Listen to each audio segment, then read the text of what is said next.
Hello student. आज जो है हम लोग पढ़ने जा रहे हैं नाइन्थ क्लास का, है ना। नाइन्थ नाइन्थ क्लास का मैथ। नाइन्थ क्लास का मैथ्स हम लोग पढ़ने जा रहे हैं। तो इसमें क्या क्या चीज़ सीखेंगे नाइन्थ क्लास के मैथ। तो नाइन्थ क्लास का हम लोग जो चैप्टर 1 पढ़ने जा रहे हैं, जो कि चैप्टर 1 का नाम क्या है, संख्या पद्धति, है ना। चैप्टर 1 का नाम क्या है, संख्या पद्धति। संख्या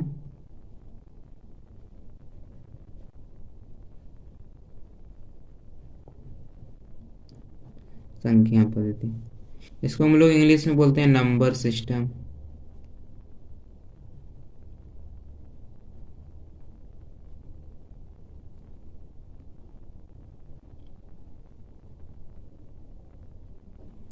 नंबर सिस्टम,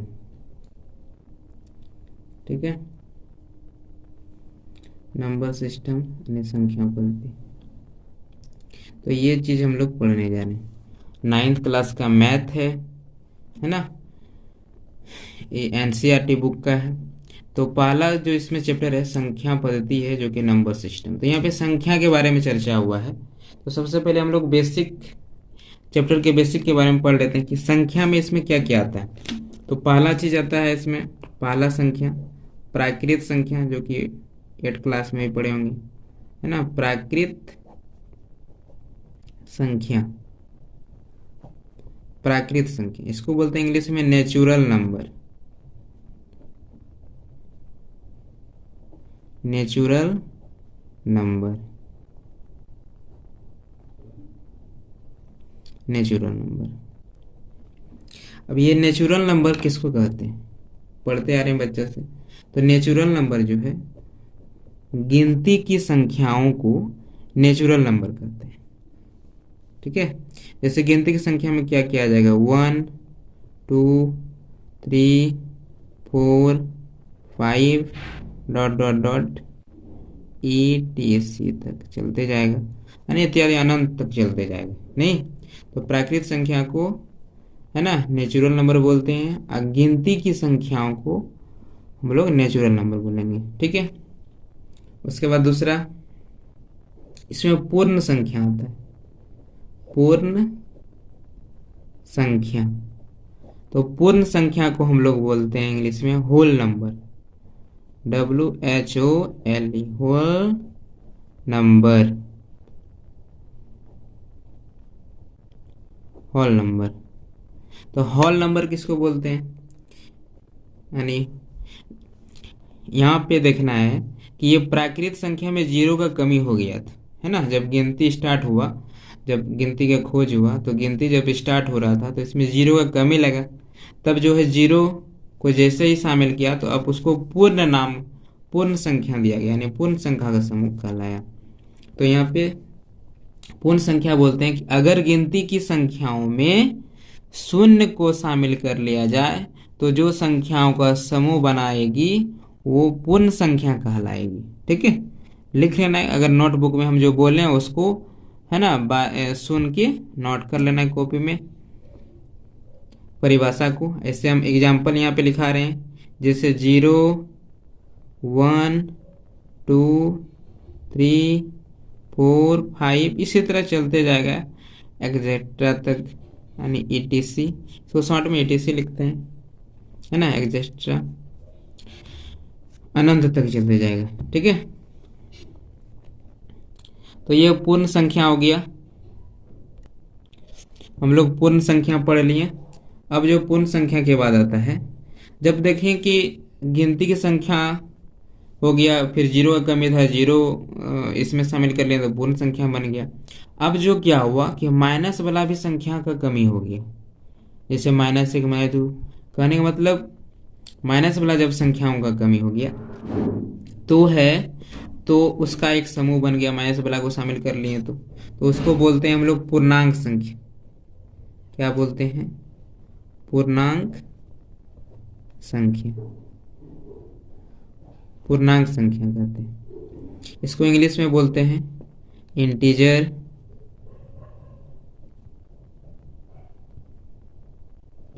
नंबर। क्या बोलते हैं? Integer number. नहीं तो इंटीजर नंबर बोलते हैं। तो इंटीजर मतलब जो पूर्णांक संख्या है, इसका परिभाषा कैसे लिखेंगे?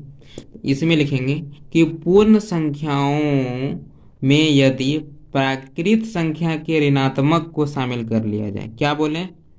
कि पूर्ण संख्याओं के समूह में यदि प्राकृत के ऋणात्मक संख्याओं को शामिल कर लिया जाए तो वो संख्या का समूह पूर्णांक संख्या कहलाएगा। ठीक है, इंटीजर्स नंबर कहलाएगा।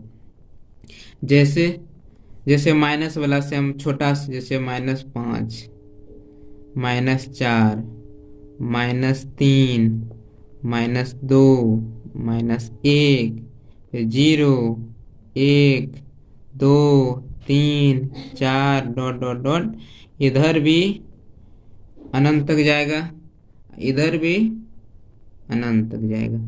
नहीं, इसका कोई अंत नहीं है। इधर बढ़ते जाएगा। देखो इधर छोटा होते जाएगा। -1 से भी छोटा है -2, इससे भी छोटा -3, इससे भी छोटा -4, इससे भी छोटा -5। इधर छोटा होते जाएगा, इधर जो बड़ा होते जाएगा, इधर बड़ा है। तो यहाँ पे एक बात याद रखना है कि यहाँ 1 से लेके इधर, इसको बोलते हैं धनात्मक, है ना, धनात्मक पूर्णांक संख्या। इसको बोलते हैं धनात्मक पूर्णांक संख्या। नहीं, इसको इंग्लिश में बोलते हैं पॉजिटिव, हम शॉर्ट में लिख देते हैं इसको पॉजिटिव इंटीजर्स नंबर बोलते हैं। ठीक है, नोट कर लेना है, पॉजिटिव इंटीजर्स नंबर। यहाँ से जो -1 से इधर, इसको बोलते हैं ऋणात्मक पूर्णांक संख्या। ऋणात्मक पूर्णांक संख्या, इसको इंग्लिश में बोलते हैं हम लोग नेगेटिव इंटीजर्स नंबर। लिख लेना है। इसमें 0 बच गया ना, ये जो है ना ही, ठीक है, ना ही ये जो है पॉजिटिव इंटीजर्स है, ठीक है, और ना ही, ठीक है, नेगेटिव इंटीजर है। ना ही पॉजिटिव है और ना ही इंटीजर है, तो है ही क्या? तो ये जो है केवल पूर्णांक है,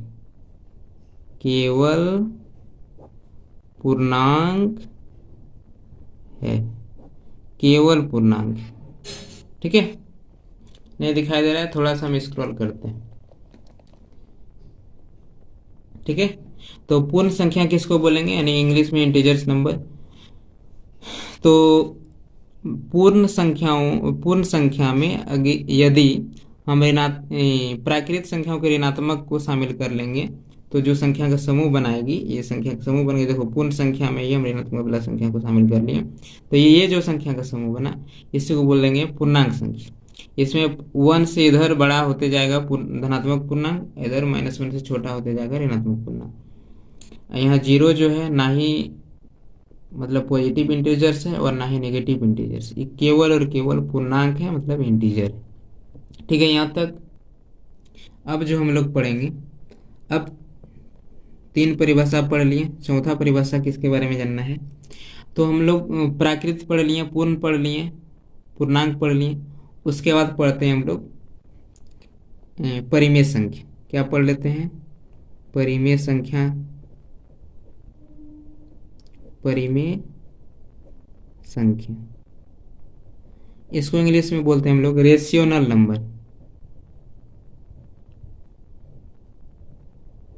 रेशियोनल नंबर, रेशियोनल नंबर। अब रेशियो नंबर है क्या? रेशियोनल नंबर किसको बोलेंगे? तो रेशियोनल नंबर कि जिस संख्या को p/q के रूप में लिखा जा सके, जिस संख्या को p/q के रूप में लिखा जा सके, है ना, उसको हम लोग परिमेय संख्या बोलेंगे। जहां q बराबर 0 के बराबर नहीं हो। ठीक है, तो ये चीज़ लिखना है। क्या लिखेंगे परिभाषा में? जिस संख्या को p बाय क्यू के रूप में लिखा जाए और, है ना, q और जो है p और q क्या हो? पूर्णांक हो। p और q क्या हो? पूर्णांक हो, मतलब इसी में से हो कोई। पूर्णांक का मतलब इसी में से, मतलब ये जो लिखा था ना 1 2 3 पूर्णांक संख्या, उसी पूर्णांक संख्या में से p और q कोई होना चाहिए। लेकिन हाँ, जीरो, q की जगह में जीरो नहीं होना चाहिए, तो उसको हम लोग परिमेय संख्या बोलेंगे। तो क्या लिखेंगे? जिस संख्या को p बाय क्यू के रूप में लिखा जा सके तथा p और q पूर्णांक हो और जहाँ q बराबर जीरो नहीं हो उसको परिमेय संख्या बोलेंगे, यानी रेशनल नंबर बोलेंगे। ये लिख लेना है, ठीक है।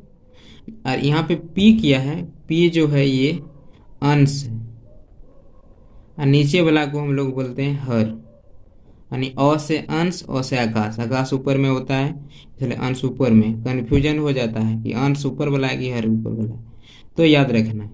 तो परिमेय संख्या पता चल गया। अब आगे बढ़ते हैं। अच्छा, हम इसमें एग्जाम्पल नहीं बताएं, एग्जाम्पल बता देते हैं। जैसे इसमें क्या क्या हो सकता है? जैसे परिमेय संख्या में सारा चीज़ आएगा, जैसे 4/6, नहीं, -2/3, जैसे जैसे -4/-5, ठीक है, या फिर 6/-3, ठीक है।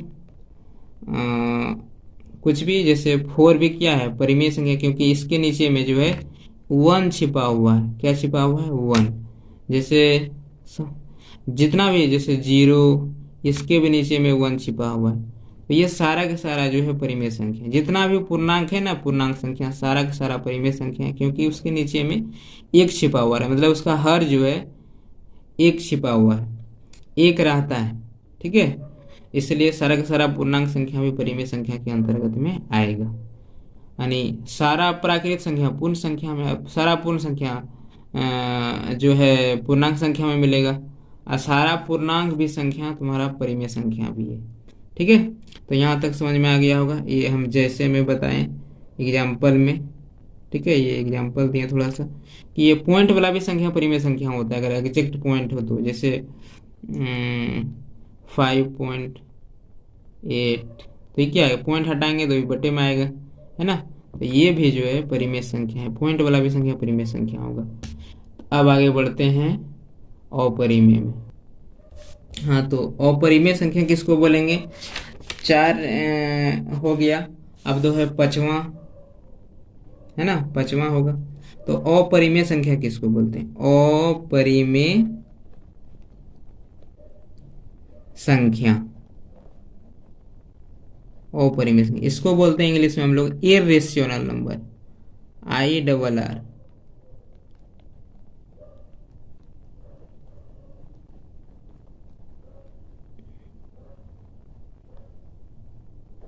ठीक है, इर्रेशनल नंबर। अब इर्रेशनल नंबर किसको बोलेंगे? यानी अपरिमेय संख्या। तो जिसको हम लोग p बाय क्यू, यानी जिस संख्या को p बाय क्यू के रूप में ना लिखा जा सके, वहां था लिखा जा सके परिमेय, और यहाँ पे नहीं लिखा जा सके, और p और q पूर्णांक हो, और जहाँ q जो है 0 के बराबर ना हो, ठीक है। यहाँ पे नहीं लिखा जा सके p बाय क्यू के रूप में, नहीं, वहां पे लिखा जा सके था, यहाँ पे हम p बाय क्यू के रूप में नहीं लिख सकते हैं, उसी को हम लोग अपरिमेय संख्या के। इसमें क्या क्या आएगा? जैसे हम एग्जांपल में समझा रहे हैं, जैसे में रूट वाला संख्या, जिसको कि रूट से हम कंप्लीट बाहर नहीं निकाल सकते, जैसे √2, इसको कंप्लीट नहीं बाहर निकाल सकते। √3, उसके बाद √4 नहीं, √4 का तो, √4 किसका स्क्वायर है? 2 का, तो √4 का वैल्यू तो 2 हो जाएगा, जो कि परिमेय संख्या है, उसके नीचे एक छिपा हुआ रहता है 2 का। इसी तरह √5 हो जाएगा, √6 हो जाएगा, कंप्लीट सब नहीं निकलेगा। इसी तरह साथ ही साथ जो है एक याद रखो पाए, क्योंकि एग्जाम में पूछा जाता है कि पाए क्या है, इसलिए पाए भी जो है ना अपरिमेय संख्या, बड़ा इंपॉर्टेंट है, एग्जाम में पूछता है इसको कि पाए कौन सा संख्या है, तो अपरिमेय ही संख्या, क्योंकि पाए का जो है एग्जैक्ट मान 22/7 नहीं होता है, 22/7 परिमेय संख्या है, नहीं, लेकिन जो है ये जो है ETC, ठीक है। पाए जो है वो परिमेय संख्या, क्योंकि 22/7 परिमेय संख्या है, क्योंकि पाई का मान 22/7 थोड़ी ना होता है। पाई का मान 22/7 नहीं होता है, 22 एग्जैक्ट नहीं होता, इसको मान लिया गया है लगभग में कि पाई का मान 22/7, लेकिन एग्जैक्ट पाई का मान 22/7 नहीं होता, इसलिए पाई अपरिमेय संख्या है। ठीक है, अब आगे बढ़ते हैं। अब छठा चीज में क्या है, वास्तविक संख्या के बारे में। वास्तविक संख्या, वास्तविक संख्या को इंग्लिश में बोलते हैं रियल नंबर। Real number. अब रियल नंबर किसको बोलते हैं, तो रियल नंबर जो है बड़ा ही आसान है, सारा संख्या तो पढ़ लिया, यानी सारा संख्याओं का ग्रुप ही हो गया ये रियल नंबर। वैसे में क्यों, क्योंकि इसमें परिमेय और अपरिमेय, ध्यान देखो, परिमेय, परिमेय और अपरिमेय, परिमेय और अपरिमेय संख्या है ना। परिमेय और अपरिमेय संख्या दोनों ही वास्तविक संख्या है ना, परिमेय और अपरिमेय संख्या है वास्तविक संख्या। ठीक है, परिमेय और अपरिमेय संख्याओं का समूह, अगर ऐसे परिभाषा लिख सकते हैं, हम बोल देते हैं परिमेय और अपरिमेय संख्याओं के समूह वास्तविक संख्या कहलाता है ना। पता चल गया वास्तविक संख्या के बारे में, बस वास्तविक संख्या के बारे में इतने जानना है। एग्जाम्पल तो बता ही दिए, परिमेय का और अपरिमेय का दोनों का समूह, और परिमेय तो सारा संख्या आ गया, प्राकृत संख्या भी, पूर्ण संख्या भी, पूर्णांक संख्या भी, सारा परिमेय संख्या होगा, क्योंकि सबके नीचे में एक छिपा हुआ रहता है। अपरिमेय यहाँ पर एग्जाम्पल है, ये सब समूह जो है वास्तविक संख्या कहलाएगी। ठीक है, आगे बढ़ते हैं। इसमें 7वां चीज क्या पढ़ना है, 7 नंबर का जो परिभाषा है सम संख्या के बारे में, बचपन में पढ़े होंगे।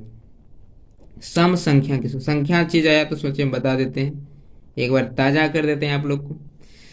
सम संख्या जो है इसको बोलते हैं हम लोग इंग्लिश में even number, EVEN number, NUMBER, even number इसको इंग्लिश में बोलते हैं। सम संख्या इसको हिंदी में बोलते हैं। सम संख्या किसको बोलेंगे, सम संख्या जो वह संख्या सम संख्या होगा जो 2 से पूरा पूरा भाग लगेगा। तो इसका परिभाषा ऐसे लिखेंगे कि 2 से पूरा पूरा भाग लगने वाली संख्या सम संख्या कहलाता है। लिख सकते हैं आप कॉपी में जैसे बोले वैसे। ठीक है, जैसे में हम लिखते हैं एग्जाम्पल में, जैसे 2, 4, 6, 8, 10, 12, 14 नहीं, 2, 4, 6, 8, 10, 12, 14, इस टाइप से चलते जाएगा अनंत तक, ETC तक।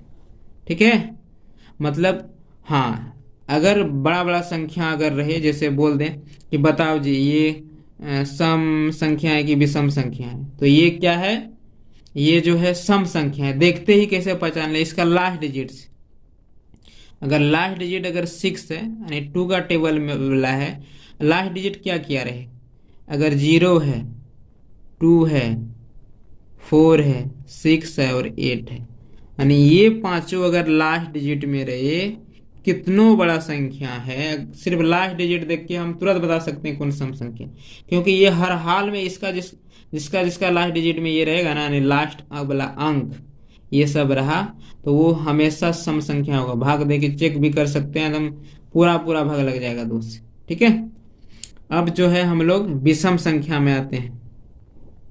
विषम संख्या, विषम संख्या इसको इंग्लिश में हम लोग बोलते हैं odd number, ODD, odd number, NUMBER। ठीक है, ऑड नंबर। अब ऑड नंबर जो है, ऑड नंबर किसको बोलेंगे, तो ऑड नंबर जो है अभी जस्ट उसी का तो उल्टा है, ऑड नंबर उसको बोलेंगे, आप लिख सकते हैं, हम बता देते हैं कि वे संख्याएं विषम संख्या कहलाएंगे जो 2 से पूरा पूरा भाग न लगे, जो 2 से पूरा पूरा भाग न लगे। ठीक है, लिख सकते हैं। जैसे कौन कौन संख्या हो सकता है, जैसे 1, 3 है ना, 4 नहीं होगा, 5 हो जाएगा, फिर 6 नहीं, 7, 8 नहीं 9, 10 नहीं 11, फिर 12 नहीं 13, मतलब ऐसे ही चलते जाएगा एक छोड़ते हुए कहाँ तक, है ना, अनंत तक। ठीक है। और इस जैसे कोई भी संख्या, जैसे मान लो ये वाला संख्या अगर पूछ दे कि इतना बड़ा संख्या कि ये सम है कि विषम है, तो ये विषम है। क्यों? कि लास्ट डिजिट से ये पता चल गया, है ना। लास्ट डिजिट में इसका क्या रहेगा? अगर 1, 3, 5, 7 या 9, ये पांचों अगर लास्ट डिजिट में है ना, तो देखते ही पहचान लेंगे कि ये विषम संख्या है, क्योंकि ये सब जिसका लास्ट में रहा ना, वो दो से कभी भी पूरा पूरी भाग नहीं लगेगा, इसलिए वो विषम संख्या हो जाएगा। तो सम और विषम समझ में आ गया। अब आगे बढ़ते हैं। अब जो है पढ़ना है हम लोग को भाज्य संख्या के बारे में। भौमाका जो है संजू लिखे भाज्य संख्या। अब भाज्य संख्या किसको बोलते हैं? इसको इंग्लिश में बोलते हैं कंपोजिट नंबर। ठीक है, कंपोजिट नंबर।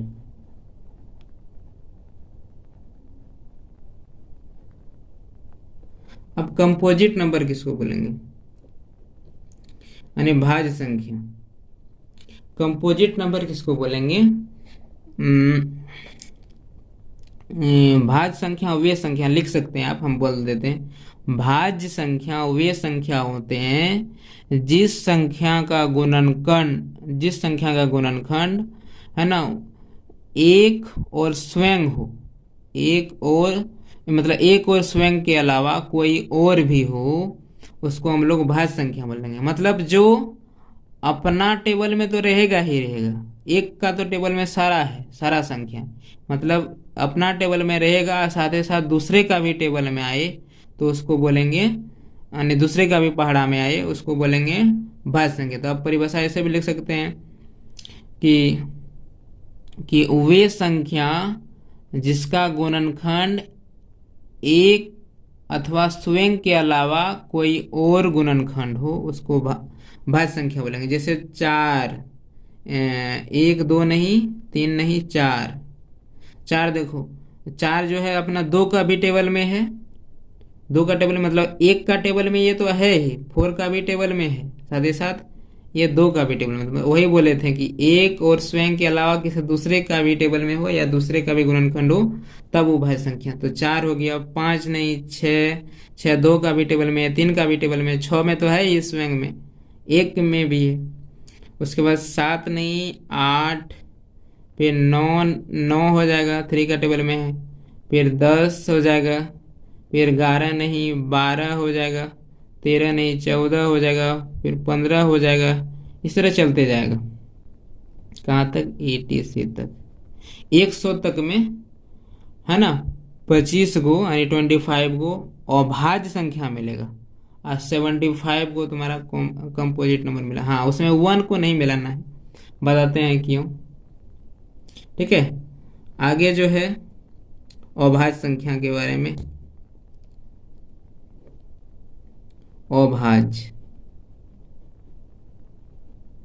अभाज्य संख्या किसको बोलेंगे? तो अभाज्य संख्या जो होगा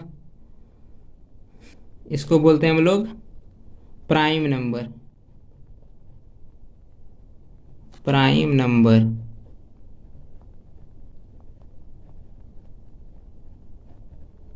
प्राइम नंबर बोलेंगे, जस्ट इसी का उल्टा है। क्या होगा कि वे संख्याएं अभाज्य संख्या कहलाएंगे जिसका गुणनखंड एक एवं स्वयं हो, है ना, एक एवं स्वयं के अलावा और कोई गुणनखंड ना हो, उसको अभाज्य संख्या। मतलब अपना टेबल में हो और एक का टेबल में और किसी के टेबल में नहीं, है ना। जैसे कौन हो सकता है? जैसे 2, 3, 5, ये सब क्या है? सिर्फ अपना टेबल में और एक का टेबल में और किसी के टेबल में नहीं, मतलब किसी के पढ़ा में नहीं। 6 नहीं 7, फिर 8 नहीं 9 नहीं 10 नहीं 11, फिर 12 नहीं 13, 13 सिर्फ अपना टेबल में और एक का टेबल में और किसी के टेबल में नहीं। तो इसी तरह समझ गए होंगे, ये ETC तक चलते जाएगा। ठीक है, और बात समझ में आ गया। और एक को बचा, उसको बता देते हैं। हम 10 परिभाषा लिखा चुके हैं, अब 11वां परिभाषा लास्ट है है ना। अभाज्य संख्या किसको बोलते हैं? अभाज्य संख्या। तो अभाज्य संख्या को हम लोग बोलते हैं को प्राइम नंबर। को देके CO देके थोड़ा सा डैश देना है, प्राइम PRIME, को प्राइम नंबर यानी अभाज्य संख्या किसको बोलेंगे? अभाज्य। तो अभाज्य संख्या उसको बोलेंगे कि अभाज्य का मतलब अभाज्य मतलब इसको जुड़वा अभाज्य संख्या भी बोलते हैं, है ना, यानी ट्विंस प्राइम भी बोलते हैं, ठीक है, इंग्लिश में। तो ये अभाज्य क्या होता है, को प्राइम क्या होता है? इसमें क्या होता है? डबल जोड़ा होता है, जोड़ा संख्या, यानी है ना, वैसा संख्या, मतलब जोड़ा में उस जोड़ा का जो मतलब ऐसा युग्म, वही कि जिस संख्याओं का युग्म मतलब जोड़ा, जिस, है ना, संख्या का युग्म, जिस संख्या का युग्म, जिस संख्याओं, ठीक है, जिस संख्याओं का युग्म या जिस संख्याओं का युग्म का HCF मतलब महत्तम समापवर्तक, है ना, HCF, ठीक है, एक हो, यानी वन हो, ठीक है,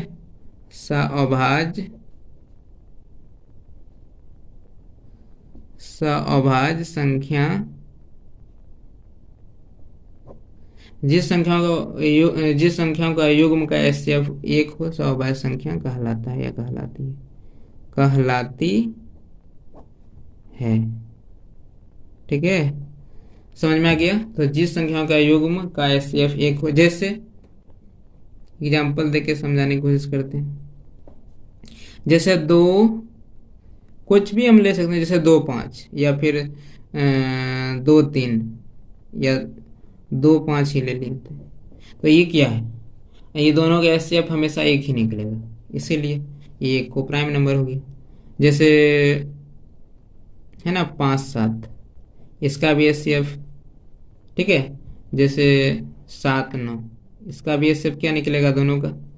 जैसे 10 11, HCF क्या निकलेगा, ठीक है। तो ऐसे ही चलते जाएगा, कहाँ तक? ETC तक, नहीं, अनंत तक ऐसे ही बहुत संख्या मिलेगा, जो मतलब जुड़वा संख्या, मतलब युग मतलब जोड़ा आता है, संख्याओं का जोड़ा का युग बोलते हैं, वही जिस संख्याओं का युग्म का HCF एक में, इसको अभाज्य संख्या। तो ये सब चीज बेसिक जानकारी था, जो कि 9th में आना चाहिए था, तभी ही चैप्टर बनेगा और अच्छा से समझ में भी आना है। नहीं तो हम सारा संख्या बता दिए, ये बेसिक रहा। उसके बाद अगला में हम एग्जाम्पल बताएंगे 1.1 के पहले वाला, और उसके बाद जो है 1.1 है ना, ये एक्सरसाइज 1.1 के पहले का हम एग्जाम्पल बताएंगे, फिर तब 1.1 में आएंगे, ठीक है। उसके बाद फिर 1.2 के पहले का एग्जाम्पल बताएंगे, 1.2 का, उसके बाद फिर हम जाएंगे एक्सरसाइज में, ठीक है। तो ऐसे करके आगे बढ़ते जाएंगे। आज बेसिक क्लास था 9th क्लास का, ये जानना जरूरी था एकदम। जैसे हम बताएं वैसे कॉपी में परिभाषा नोट कर लेना, एग्जाम्पल जैसे बताएं वैसे लिख लेना है, और अच्छा से समझने की कोशिश करना है। वीडियो को बार बार देखना है, 2-3 बार देखने पर दिमाग में एकदम फिट हो जाएगा, इसलिए वीडियो देखना छोड़ना नहीं, ठीक है। आज के लिए इतना ही, थैंक यू।